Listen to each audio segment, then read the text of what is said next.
This is the recap. It's time for the recap. We're giving the recap. It's the recap show. This is the recap. It's time for the recap. We're giving the recap. It's the recap show. Hi, Am I Tom or am I Prince Adam? It's a great question. Am I Prince Adam or am I He-Man? I think we know the answer to that one, don't we? Hey, everybody. The obligatory welcome to our recap show. I'm your lovely host. Lovely. I'll accept lovely as a descriptor for me. Lovely. The lovely Tom Lommel. You are my lovely nerd friends out there in the Twitch and YouTube universe. I appreciate each and every one of you as if you were a unique and enchanted gem. I want to just let you just kind of bask in that a little bit. Just kind of soak that in. I miss our moderator Farquaad calling me Broadway Tom Lommel, so I guess I'm just going to bestow that title upon myself. So, hey, what do we got going on today? Well, we had a big, long talk on Tuesday about what was going to happen, and I promised you that I would tell you how it did not go that way and what happened in the intervening time. But of course, something always comes up. I don't think I'm unusual in that happening to me. I think it's actually maybe more unusual to have a regular game at a regular time every week that goes off exactly as planned without any like real life interventions or intrusions. Thank you, Farquaad, for that pleasant greeting. I appreciate you. I realize you guys are about 15 seconds behind my real life as it stands, so I should have given you the chance to entitle me as it were. So, yeah, so what happened between Tuesday when we last talked and yesterday when I had my session? Well, real life intruded. I had an appointment on the other side of town at 6 o'clock at night, which meant there was no way I was getting back to my game store at 7. I was like, well, guys, you can show up at 7:30, but more likely we're going to get started at 8. So as of like Tuesday night, I knew I'm losing an hour of playtime. It's problematic, right? I mean, an hour out of really what ends up being about 3 hours of gaming, like to lose 1/3 of your game time that's not fun. That's not what that's not a welcome change to your gaming schedule. So, I wanted to kind of zero in and focus on, what was going to happen that session and make it especially tight and controlled and tie things off and move on. As we discussed on Tuesday, my goal was to kind of bring this whole chapter to its final conclusion, dole out like the next set of quests, etc., and get out. Like, let's move on to chapter 3, begin roaming the Sword Coast and kind of pick up the pacing of the plot a little bit. That was my intent. Like there's not a ton of stuff to do. It's weird. Chapter 3 has a ton of things that you can kind of screw around with, but once the giant attack happens, there's not a ton of motivation to stick around in town, right? You sort of, the way as written, the way the module is written is the attack happens, the NPCs just sort of line up and go, you've been a good adventurer, here, quest, sub-quest, sub-quest. And that's the intent. I don't know that playing out that's necessarily how it necessarily is going to work out. But that was definitely my intent going into that section, was I wanted to, like, we were halfway through this combat with the fire giants who were storming the town and all of their various minions, and things were looking tough for the party, and so let's bring that to a conclusion one way or the other, whether that's humiliating defeat for the PCs or a glorious by the skin of their teeth victory, whatever that is, let's make it happen. Let's explore it, let's get to it, and then let's pull the pin on chapter 2 and move on to chapter 3. That's not the way things worked out. So we sat down at the table. I thought the PCs were outclassed.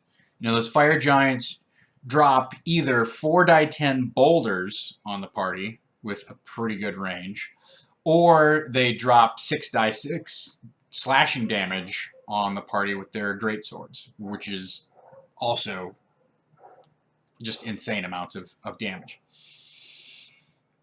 So I thought, the fact that they hadn't scratched the giants at all, and the giants, as they had, established by digging into the monster manual, those giants have at least 150 hit points.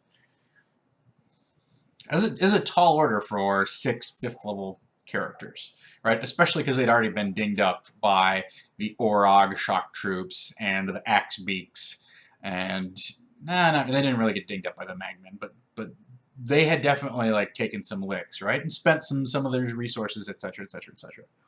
So I thought they were outclassed. I sort of gave them the opportunity to get out, right? I gave them the opportunity to essentially retreat, kind of contain the damage to just the town square, and stay out of harm's way. Not the most heroic option, no question, but maybe the most tactical, strategic option. They could go then track the giants down later and maybe ambush them or whatever. Was somewhat the party thinking, also my line of thinking. They didn't want to do that. They're heroes, they're not playing chess. they're the heroes. Okay, well, then you got to pay your dues. So that was the entire 2.5 hours of our play session. Was let's pick up top of round 5, same initiative order, boom, boom, boom, boom, and all of the forces are in play. Let's get back to our combat zones where the party's all lined up here, and these giants just marched down the line, ahead, and hurled weapons, etc., etc., etc. And it got ugly. Those giants are tough, and they did not ultimately defeat them by killing them, right? So the cleric, the life cleric, who's sort of the ace in the hole of the whole thing, right? His job is just keep casting those spells and keep giving people hit points. He kept going down because he kept attracting attention to himself, right? So on round 6 or whatever, one time he got targeted by a random rock and got knocked out. They healed him back up. Then he cast Spirit Guardians as the giants began to close into the melee zone. He's like, well, I'll cast Spirit Guardians and it'll screw him up. And they were 1 zone away, so they weren't in it. And then the giant was like, well, we got to get rid of those Spirit Guardians. Thwack! And those boulders, rocks, boulders, whatever. I think technically they're rocks. I wouldn't consider them the size of a house, but those thrown rocks do 40, 10 plus 7 damage. So you're looking at an average of 27 points of damage. A 5th level character just cannot take 2 of those in a row, right? That's fine. So, so whatever. The cleric kept going down. People kept going down, running up, going down, trying to engage. The smart things that they did, the bard cast Bestow Curse on one of the fire giants, and it kept failing its will save, and so it essentially was unable to act. I didn't look up all of the effects of Bestow Curse, but what he explained was it has to make a will save or it just can't use its action next turn. All right, well, that's fine. I didn't really worry about whether it could move or not, because if it can't act, what's the point of whether it can move or not? That didn't really matter. That tied that giant up for a good, I would say, 3 rounds for sure before she finally recovered. And in the meantime, they just tanked on her. And they were also joined by a couple NPCs. So Darathra Chandrol is very ineffective with her short bow, but she finally got into combat and did some damage. And then Urgula Meltimer has the Giant Slayer class feature, feat, whatever it is. I think it's class. I think she's a ranger. I didn't look at her stats that closely. I didn't care that much. She got in close combat with her Morning Star and dealt some serious damage. So the 2 of them kind of dealt probably 50, 60 points of damage. And then the regular ranger in the group using Sharpshooter and, and Colossus Slayer. Sharpshooter, Colossus Slayer, and Hunter's Mark all kind of tag team together. that guy can crank out 27, 20, 25 points of damage, assuming he can hit, right? So that was pretty brutal too. So they did a good job of tanking on her, and I think, over the course of 4 or 5 rounds, they did about 100, they get close to 140 hit points of damage on her. She finally snapped out of her Bestow Curse and looked around and was like, oh, I think we've really, underestimated. We really underestimated the defenses that would be here in town. Like, let's retreat and regroup and come back with a better battle plan. And they were pretty wrung out at that point in terms of multiple people with only 9 hit points, multiple characters that had almost no spells left. They were tempted to take down that fire giant queen and whatever it is, and make her pay the price for coming into town, but they correctly guessed that if they knocked her down, then the fire giant king was going to go on a rampage and take them out. And I don't see a reason not to have done that if they would have knocked her out. Delicious times. So, with almost no spells left and very few hit points among them, they were successful in completing the objective that's outlined in the chapter, which is they get one of the giants down to 82 hit points. They decide to retreat. So they did that. However, the damage done to town was not pretty. I guess, maybe I should try and zoom in on this a little bit better. Let me see what I can do here. So if you look at this, I don't know if it's going to play nice or not. Let me try and zoom in. Zoom. Where can I zoom? All right, forget it. So what I did was I took a snapshot. I scanned the map on my scanner, and then I printed off a copy of this thing, right? And so as you can see on the kind of the middle right-hand side, there's a little arrow. That's the direction the giants came from. So each time I had this alongside my combat zone. My combat zone map, which is this thing. So I had this out in the middle of the table, and then I had this off to the side, right?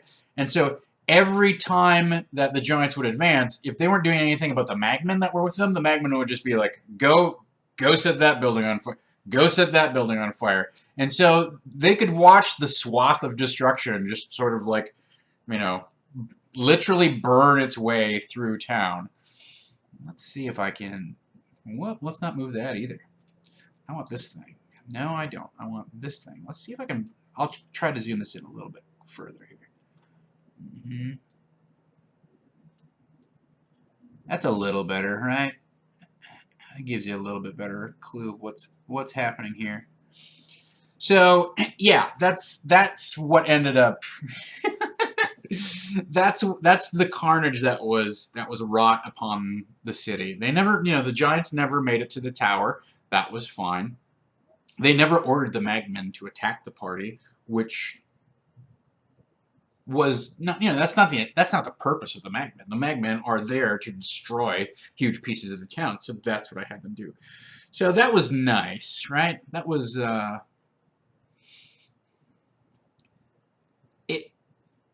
it's made a mark upon the campaign world. When we got done, and there was discussion like, well, maybe they'll have to cancel the festival, the running of the 9 riders.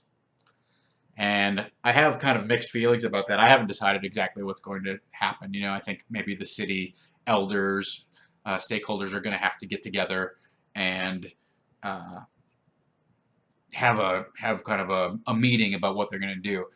If you go back and watch one of the previous installments of Disorganized Play, you'll know that I've loosely based this running of the 9 Riders Festival as essentially a rodeo based upon an event called Stampede that happens up in Calgary. My wife's from Calgary, and they had a horrible, horrible flood there about 4 years ago, maybe 5 years ago.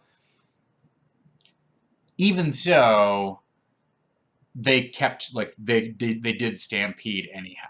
right? They just like, we're going to pull it together. We're going to do whatever it takes to make this is our, expression of civic pride. This is our town festival, and we will not let this act of nature destroy the events that we have planned.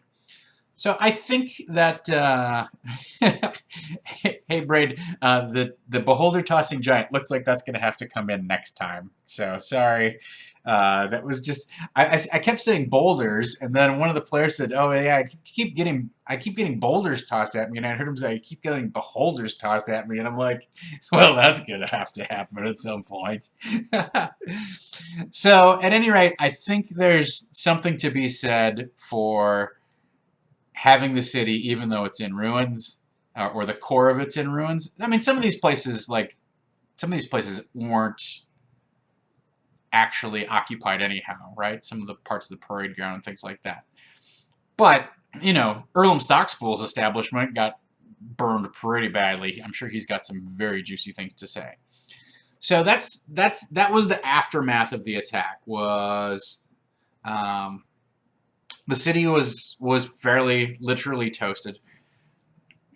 Several NPCs died, and the party. So we got done with the combat part of it, and the monk was like, "Well, I'm gonna take off and track these guys as they head out of town." Because we sort of got to the end of the combat, and I'm like, "So nobody else is going to harass the two fire giants? You're gonna let them, successfully retreat?" And everybody's like, "Yeah, no, we better not. We better kind of kick back and, lick our wounds." But the monk was like, "No, I'm going to track him down." Well, fortunately, he was stealthy enough about it that they did not notice him. But he tracked them, 4 or 5 miles out of town. They destroyed a ranch on the outskirts of Triboire, and then, ate some livestock and sort of headed more to the northwest. And I said, it's not that hard for you to track them. They're two fire giants. They're not trying to hide their trail. At least at that point, they weren't. That may change, especially if they decide to come back with a more organized force, as is indicated in the book, right? So in the book, the giants retreat, and they get their, rally some forces and come back and and give it another whirl. Well, they had said as much. The Giants had said, like, we're going to have to rethink this and come back with a more dedicated, thought-out battle plan. So the players know that they're coming back. That's not telling secrets out of school. So he took off with them for a couple hours. The rest of the party sat around and healed themselves up. And that was the end of the session. There was a thing where Gelrin decided to sort of like hand out his quest, like, you've proven yourselves to be worthy fighters and you've successfully defended the town. And I don't, I clearly, like, he got knocked down right away in the combat. He's like, I clearly couldn't stand up to those bastards, but you did.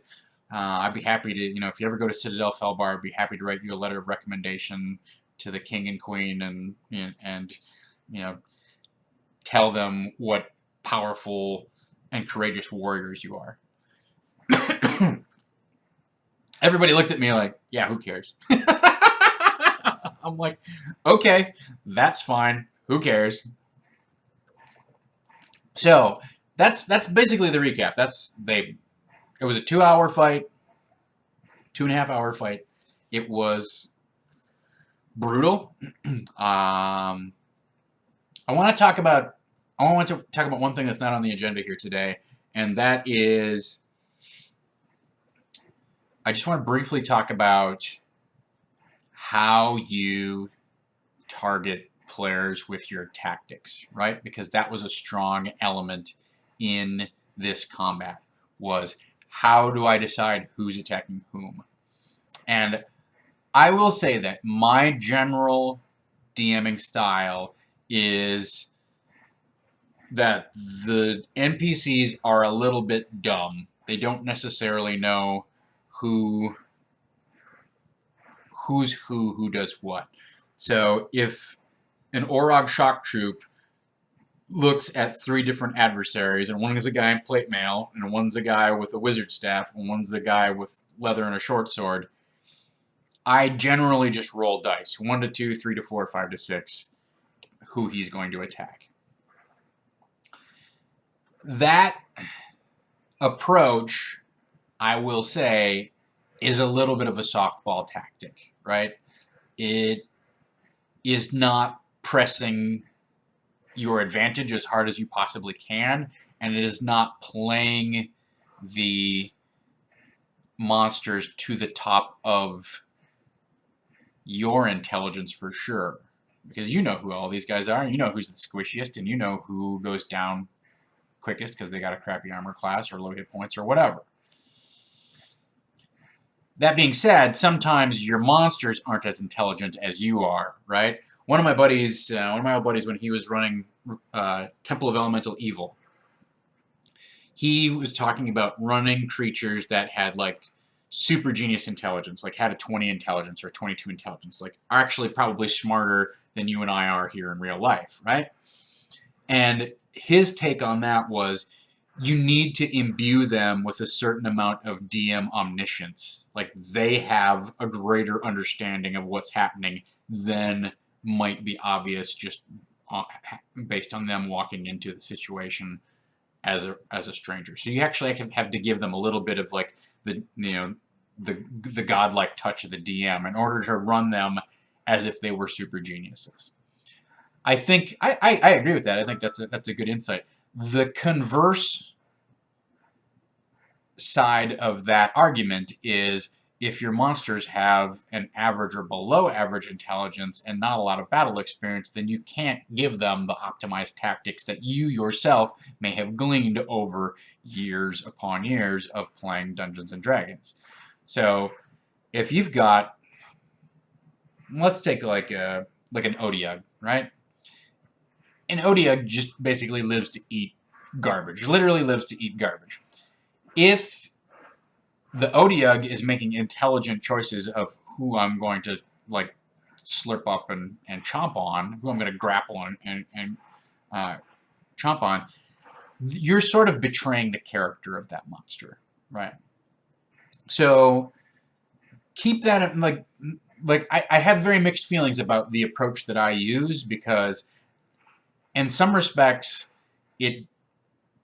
it leaves damage to random chance, right? So it removes my responsibility or culpability for someone getting attacked when they feel like maybe they shouldn't have, or they're just getting picked on, right? So you walk in, you do the die roll 1 to 2, 3 to 4, 5 to 6. I roll 5 to 6. I'm sorry, Gnome Cleric. You know, he's taking a hatchet to you. He's gonna keep attacking you. I don't know, the flip side of that is that's random and also objectively fair. I don't know that it's always the most fun for the players. They may feel like they got screwed by a bad dice roll. They may feel like you're softballing the characters, or softballing the combat by just randomizing it instead of playing the monsters as smart as maybe they should. There's that. Okay, so that brings me to my second point, was the Gnome Cleric cast Spirit Guardians, as I said earlier, and made himself a target. Well, those Fire Giants know what that is, and they just went thwomp, and they put a stop to it. It was not a great experience for the Cleric, because he just wasted a second, third level spell, whatever it was, and he was completely... He got 1 round of use out of it. Didn't do anything against the Giants because they weren't in the area of effect. It did affect a bunch of the Orc shock troops or the Axe Beaks or whatever it was, but that was it. Like, he turned the spotlight on, and I took it away. And in some respects, that's mean. It denies the player the pleasure of pulling off their like kind of main spotlight stunt ability of their big damage hammer. They just get quashed on it. Flip side of that is, number one, smart tactics by these Fire Giants. They're Fire Giants. They're not stupid. They're not Hill Giants, right? Hill Giants might not figure it out. Fire Giants are going to. Secondly, I think that spell is overpowered, and I think generally people think that spell is overpowered, so I didn't feel terrible about shutting it off right away. So that's not on our agenda today, but it was something I was thinking about, like, I really do roll randomly a lot for what the target of a particular attack is going to be, certainly when it initially gets established. I don't always play my monsters to the peak tactical advantage that they could wring out of a scenario. In some respects, I think that's softballing the encounter, and in some respects, I think that's fair because I've already got enough of a competitive dynamic with my players that I think is good-natured, but as the DM, you always get to rally more forces than the players do, so to me, it helps strike a balance between this is a really tough fight, and I could just hammer you guys with this fight if I really wanted to, and make you pay in the worst possible ways. Those giants could just keep driving forward. They could just do double move, double move, double move, and then get in the thick of it with you guys, and then slice them apart. So, Braid makes the point you could use some intelligence rolls to determine their battle knowledge. It's not a bad idea. Yeah, absolutely. I don't know how you decide the DC on that, but yeah, or a perception check, something like that, because that's a fair way to do it. James asks, are you planning on updating some of the giants with ones from Volo's guide now that it is out? I still have not had a chance to page through the final version of all the monsters in Volo's guide. I was a playtester on it, and definitely took some of those, like took the Elder Brain for a spin and some other things, but I have not gone through and kind of pulled apart kind of where I want to bring these things in as adjustments to encounters. But I do definitely want to pull stuff from Volo's to mix things up. So I suspect I will be using Volo's monsters in order to surprise the players and bring in elements that, like, we've had D&D 5 for, what, 3-4 years now? I don't remember exactly. I started with the open beta and continued on into some alpha playtesting for those guys, so I've been playing this for a long time and having fun. But I think it is time to, like, let's open the door and let some creepy crawlies out from the basement, right? All right. So civilian casualties is another thing that I want to talk about. I don't know how much I touched upon this in my prep session, but I said that I was tracking civilian casualties, and I told the players I was tracking civilian casualties, and they had racked up 9 different civilian casualties during the course of the previous session. So I needed to make a decision. I remember I talked about, like, the fact that some of these civilians are named NPCs from the appendix who give up quests, and some of them are just PCs who were running away and are not central to the quests that are awarded in Chapter 3, or at least the supplemental quests that are available in Chapter 3. And I wanted to find a fair way to decide which NPCs had a chance of surviving and passing along their quests, and which NPCs were just disposable NPCs. I wanted to separate that stuff out. So what I did was I sat down. I did have some time yesterday before my appointment, and I sat down and I basically did this little cheat sheet, right? And the way I decided on this cheat sheet, so I had space on here for 12. We only ended up having 11. What I did was, let's just back up to this map of Tribor for a minute. So take these guys off. If you look at this map, the giants come from the, well, this, kind of this right-hand corner, upper right-hand corner. You see maybe a little blue arrow. It's probably hard to pick out.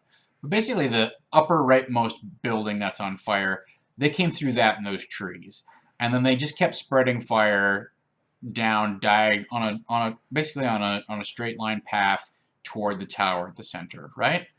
So what I did was I looked at what NPCs were in these buildings, what named NPCs were in these buildings, because clearly the attack started at the northeastern corner of town and then spread to the southwest. So in order to come up with this list, I pulled what NPCs would be in those areas.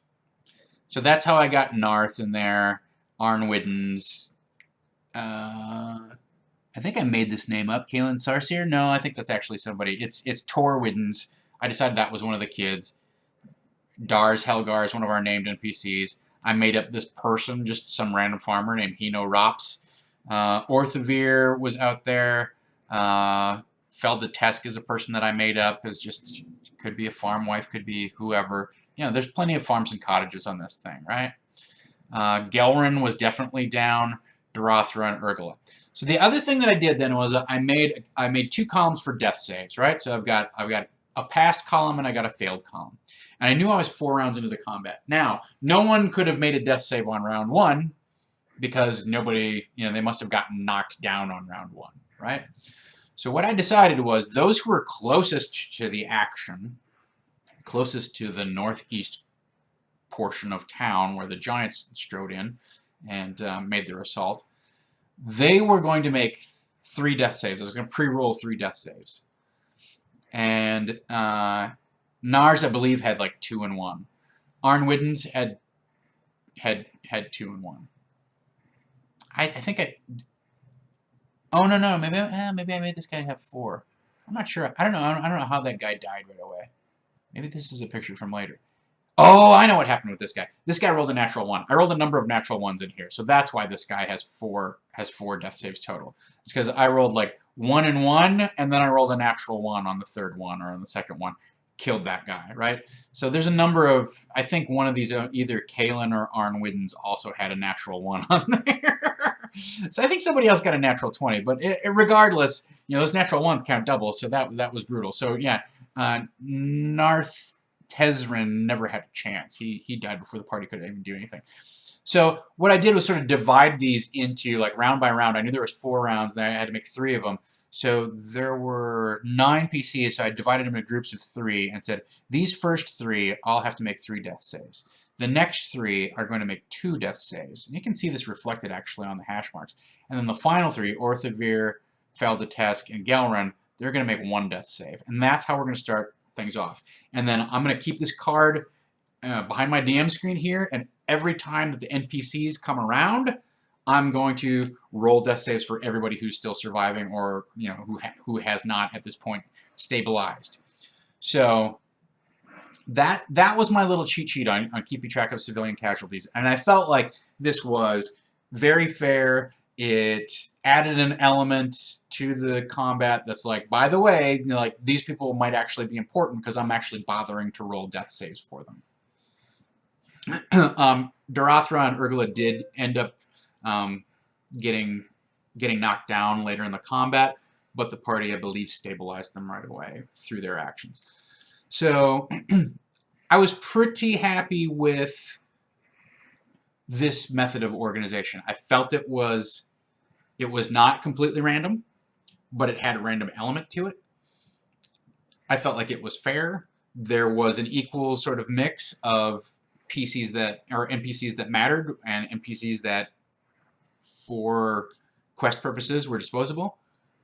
And I think it was better than like, okay, well, we're just gonna like roll a bunch of them, like roll them all and see where they drop out. Like having it be graduated for how far the attack had progressed also seemed fair. It didn't take me terribly long to do this. I want to say, well, I mean, define terribly long. I think the whole idea probably took about half an hour to implement.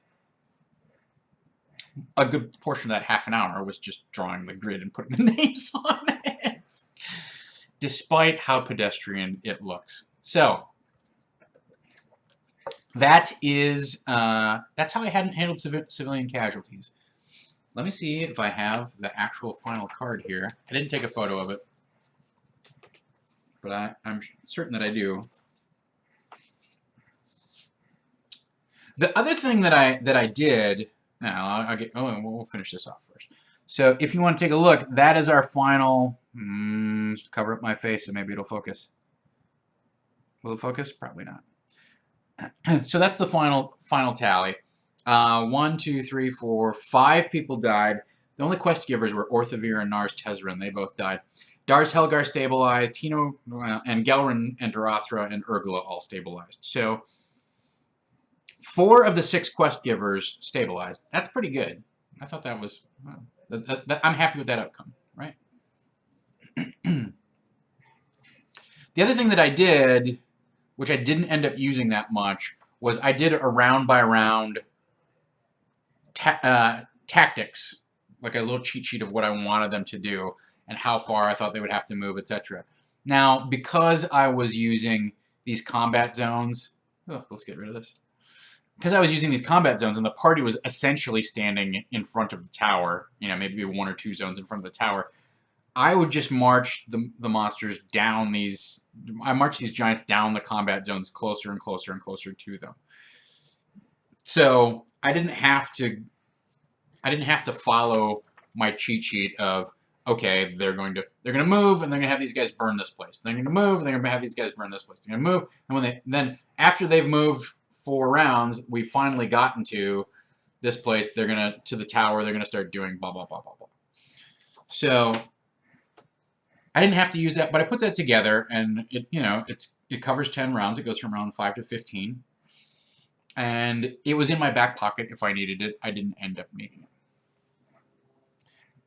All right. Our next segment is called On Communicado. Sort of a play on words, like incommunicado, but this is On Communicado. So I feel like we end up talking a lot about the private Facebook group that I run for this game because it comes up a lot. So last time I talked about how the players had been openly discussing their game plan on the Facebook group, and sort of the moral quandary I had of how do I allow that information to influence or not influence my preparation of the game, right? And I don't feel that it did influence it one way or the other. I honestly, so what this whole segment is about is I got short on time. All right, so I knew I'm going to have to leave at 3 o'clock to go across town to this appointment. I'm going to be there until 6:30 for sure. It's going to take me probably an hour or an hour and a half to get back across town to my game store. Like, I'm losing a lot of prep time. So, like, from 3 to 6, I could be prepping for sure. That's 3 hours that's cut out of my schedule. Why is that important? Well, what I would have done with that 3 hours is come up with more detailed battle maps, is most likely what I would have done, right? And the 2 ideas that they had floated were to either intercept the giants and continue brawling with them and try and either fight them or drive them off. Option 2 was hang back, snipe some of the forces that they had with them, but let the giants do their thing and leave town and then track them down later and maybe ambush them at a campsite or whatever. Those are the 2 things that were being discussed, right?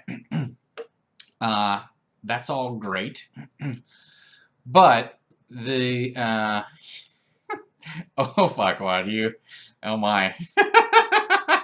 That's quite the JPEG we've got in the chat there. Very good. So those are the 2 options that have been kicked around. Now, if I had the full 3 hours to prep, I could have done a detailed battle map of both the town square and the potential ambush campsite where they would go after the giants, right? Like 3 hours, I can probably kick out both of those maps because the battlefield had compressed to the point where I can probably draw the town square and a few other features and get most of it on a sheet of, a nice big long roll of gaming paper and have plenty of detail on there. And likewise, I would have some time to think about some interesting terrain, reasonable kind of encampment for the fire giants and or their forces, and have that drawn out on gaming paper and at least have the terrain done, so it was interesting to use. Well, once I knew that I had this appointment, I tried to force the issue in the Facebook group, and unfortunately, not enough players responded in time to really make a difference. But I basically said, look, guys, I'm running short on time, and we're losing an hour of our play session. If you can make a decision of which of these two plans you want to do, like whichever one gets 3 votes, that's the one that we're doing. So if you want to do a stand-up toe-to-toe brawl with the fire giants, if that gets 3 votes, I'll prep that. If you want to pull back and kind of mitigate some of the damage and save some of the civilians, and then follow it up later, let the giants do whatever they want, but then come after them, that's fine. We'll do that too, right? Like whichever one you want. Well, we never got a quorum, right? We got 2 votes for each one, and then I had to leave the house, and I wasn't bringing an entire gaming or roll of gaming paper in the car with me to go to some coffee shop and scrawl. I didn't really have time for that anyhow by the time I started driving. So, what it defaulted to was we went back to our combat zones and and had the fight in sort of this abstract range bandy type of thing, and it played out the way that it did. And I was fine with that. I will point out, like, I was fine with that.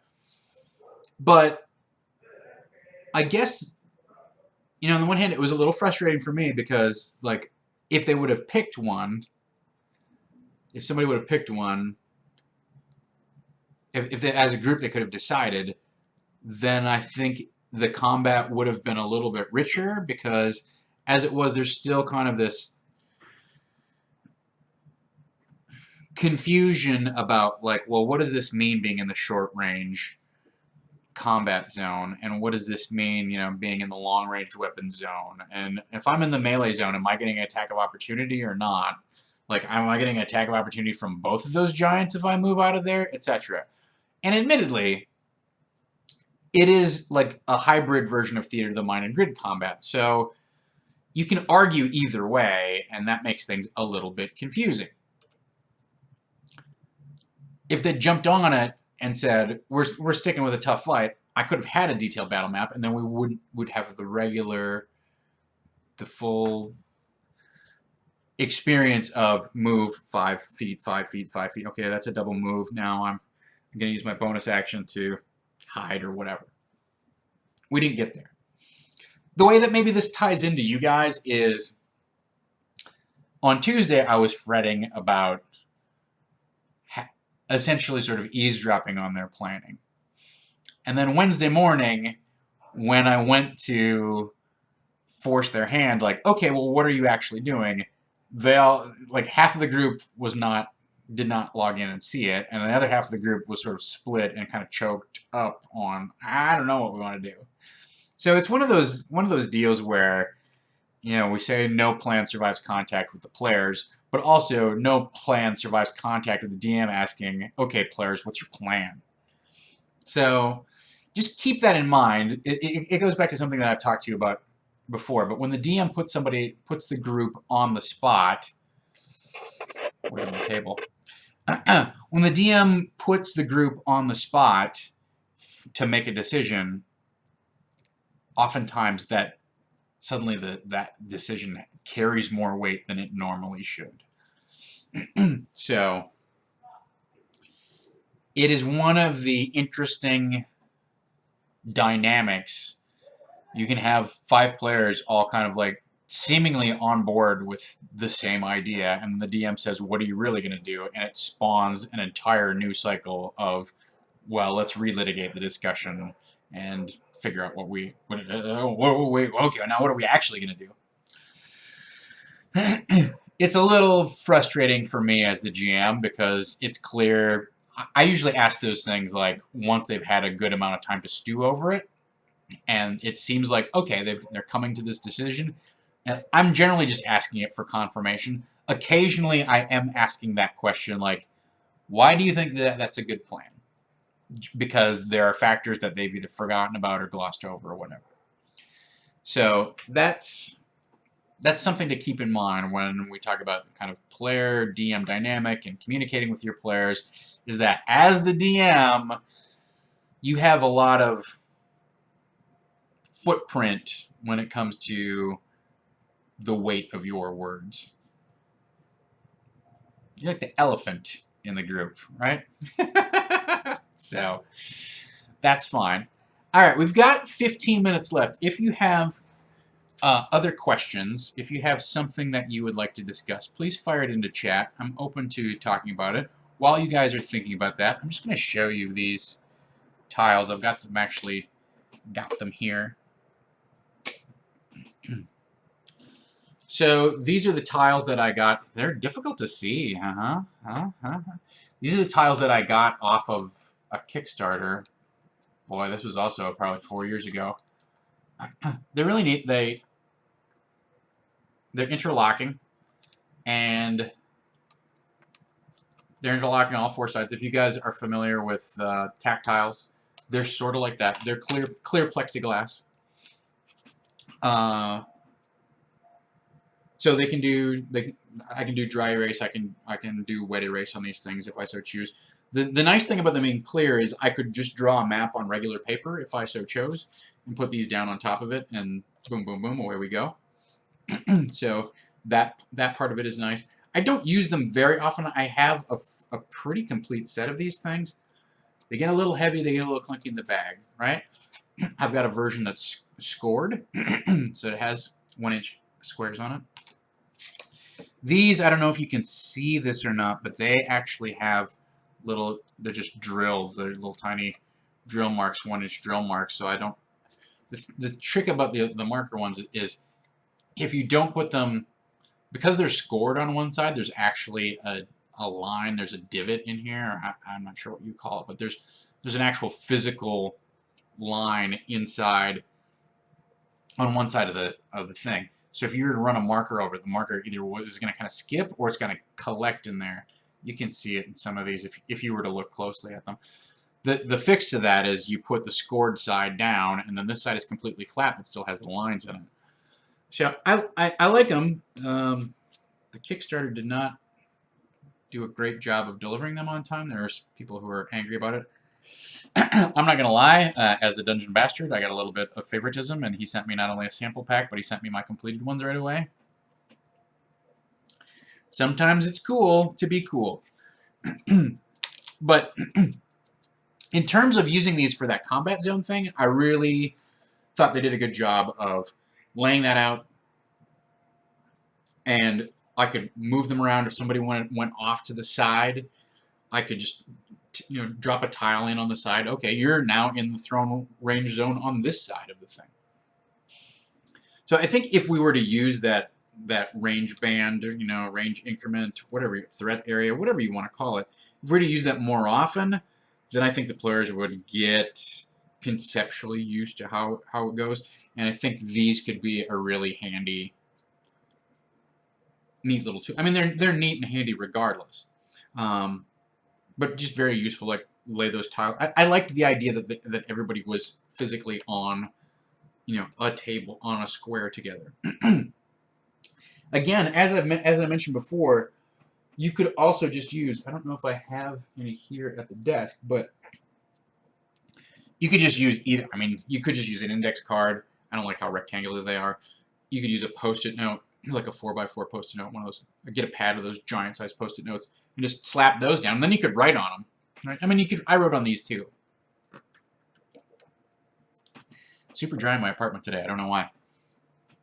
At any rate, so I wanted to find a use for these. I thought that was a good use for them. I'm pleased with how it worked out. For that kind of thing, I don't recommend that you use the ones that have squares on it, because players really fall into the trap of counting those squares and feeling like this is a definitive instance where I'm like, no, this is 30 feet, all right? You don't see, there's only 3 squares here, so really each one of these is 30 feet, right? It's not it's not 15 feet. So 4 people could fit inside one of these squares, right?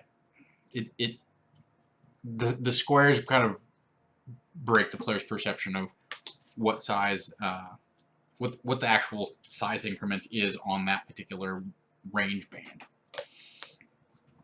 So that's what I've got for right now. In terms of looking ahead, since nobody has any questions, I'm just going to want to talk briefly about our prep session on Tuesday and how I'm going to handle the wrap-up of this chapter, because the final analysis of this chapter, of this session, was we did not wrap up the chapter, right? Like, and I tried to kind of feel the players out, like, well, what do you think you want to do next? Like, I could have kind of an out-of-game, like, yeah, and then this happens, and you guys move on. But that's not, they feel like they like Triboar, or at least they're interested in exploring it some more. You know, the bard wants to go find out what the deal is with the mage, that mage who lives up at the Boar's Rest. So they are, and I think to just sort of hand wave them out of chapter 3 and say, okay, it's done. You earn your,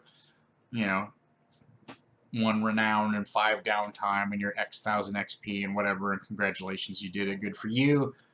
I don't think, while it would be nice to push on and keep moving with the story, I don't think that's giving this town its true due, right?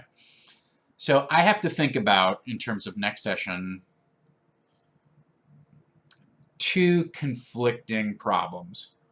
One of them is an in-game problem, which is, okay, now that the fire giants have attacked, the in-game problem is, how does the city respond?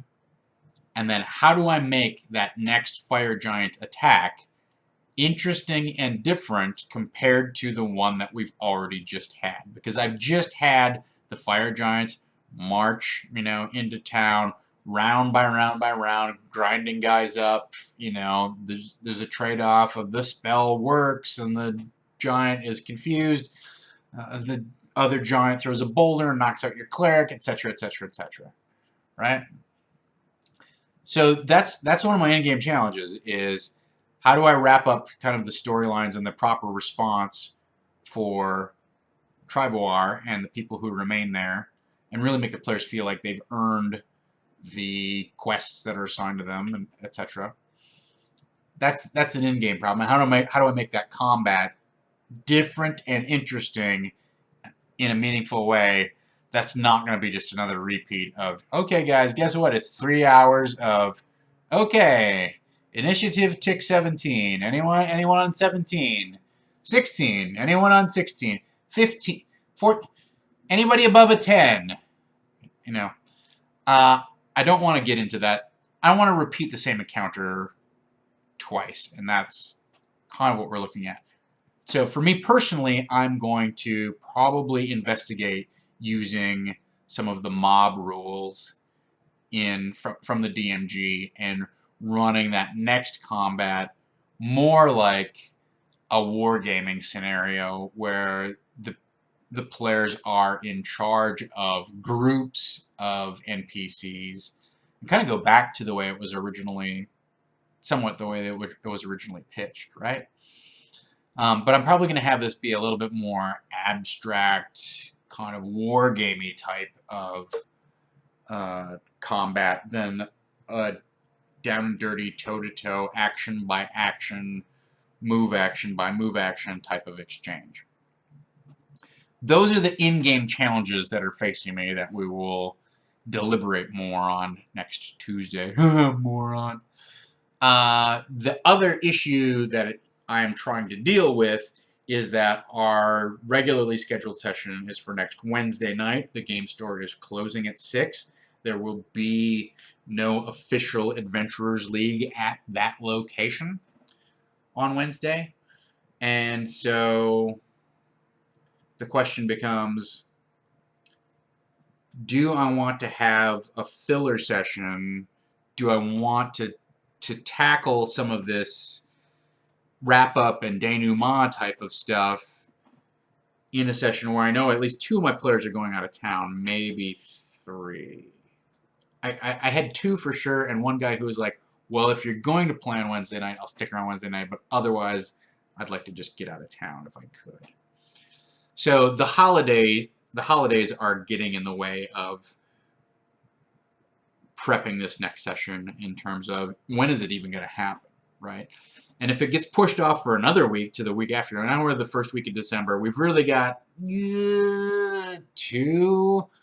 Wow, don't make me look at my calendar. But we've really got about 2 sessions before our winter break, maybe 3. So I'm trying to walk that tightrope balance of real life, things that are happening in the game. They're all not coming into like a clean cut, end chapter, move on, cut type of situation. Again, I don't think this is an unusual problem. I don't feel like this is something that wouldn't happen to you in your own home personal game. It doesn't make it necessarily any easier to deal with. So that basically is our hour, right? It's 2:56. Unless somebody else has something that they're dying to discuss, I am going to just preview a couple things. So, James V would like to remind me and everybody else that he is coming to defend his title on December 5th for Monday Night Dungeon Fight. That means that we have to have Monday Night Dungeon Fight this coming Monday. I'm planning on it. I need to corral the players for that. So I'm going to leave my computer and go over to my other computer and make that happen. So yes, you can tune in and catch me on Monday Night Dungeon Fight on Monday. I'm not certain what's going to happen because I'm not even sure who's playing, but I will get that together. And I'm certain it will be a thrilling episode of Monday Night Dungeon Fight. I do love running that game. I love how kind of over the top and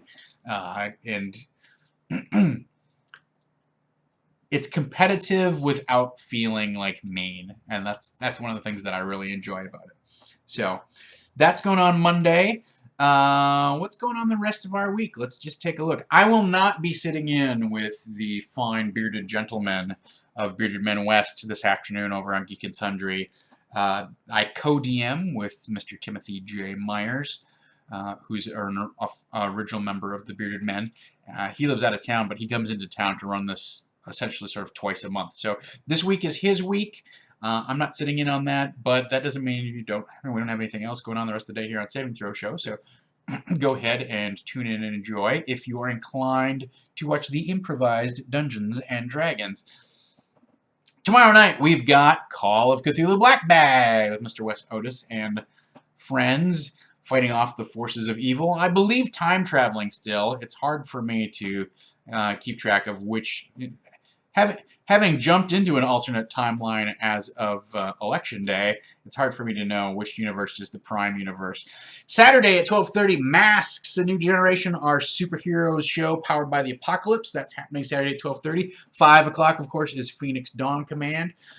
Sunday, come back and watch your other episodes of Disorganized Play if you have not done so. Or you could have watched The Lost Brigade from last night. You could have watched Proficiency Check from Monday night. You could have watched the Disorganized Play prep session on Tuesday. So everything here is, of course, available on the YouTubes. Before we're in the middle of the month. It's not a bad time to subscribe to our Patreon. It's not a bad idea to think about putting the Patreon on a gift list for somebody if you're thinking about your Cyber Monday purchases. Coming up for the holidays, if you want to gift someone a membership. I'm sure there's a way for Patreon to do that, but we would certainly love to have your support. Please share the videos at me, at the Dungeon Bastard. Always love to gather your feedback, hear how your game of Storm King's Thunder is going. If you have questions about something that is unclear in my videos, or you have questions about RPGs, etc., just general DMing advice, you need help with something, I'm always available. Not always available, but I will be happy to at least read your tweet. I will probably respond. I'm here to help. That's what this show is all about, is for all of us to kind of help each other become better DMs and find the style that suits our group best. So that's my little pitches, everybody. Other than that, until next time, let's dungeon.